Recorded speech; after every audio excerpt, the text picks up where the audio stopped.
जहाँ जहाँ से वो गई नेपाल में, जहाँ काली गंडकी से निकाली गई और जिस रास्ते से पोखरा होते हुए जनकपुर आई और जनकपुर से अयोध्या गई, तो ना सिर्फ नेपाल पर कि जब भारत में पहुंची तो हर जगह उसका भव्य स्वागत हुआ। तो इस तरह के जो रिश्ते हैं ये दो देशों के रिश्ते तो हैं ही, पर सबसे ज़्यादा उससे महत्व की बात है कि दो लोगों के बीच के रिश्ते हैं। तो हमारी तो और भारत सरकार की इच्छा कि किस तरह से विकास की बात हो सके, विकास के लिए भी मित्रता के साथ ही साथ विकास के लिए भी इस बात पे भी जोर दिया जा रहा है, क्योंकि अगर नेपाल का विकास होता है तो उसके लिए भारत को ही फायदा है, भारत का भी फायदा है, नेपाल का भी फायदा है।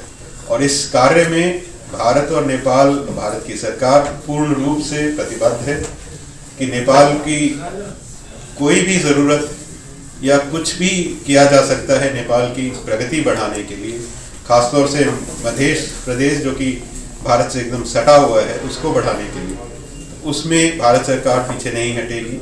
भारत के लोग अपनी पूरा प्रयास करेंगे हैं। तो सबसे महत्वपूर्ण चीज़ जो याद आती है वह है धार्मिक पर्यटन का। जनकपुर अयोध्या का जो एक रिश्ता है उसको आगे कैसे बढ़ाया जाए, उसी को एक आधार बनाकर किस तरह से आगे और धार्मिक पर्यटन दोनों देशों के बीच में किया जाए ताकि उसको एक और नई दिशा मिले। अब पिछले साल पूर्व प्रधानमंत्री नेपाल के देउबा जी जब भारत गए थे और प्रधानमंत्री मोदी के साथ मिलकर उन्होंने रेल लाइन का एक उद्घाटन किया था जो जयनगर से कुर्था तक आती है। पहली रेल लाइन ब्रॉड गेज की शुरू हुई है।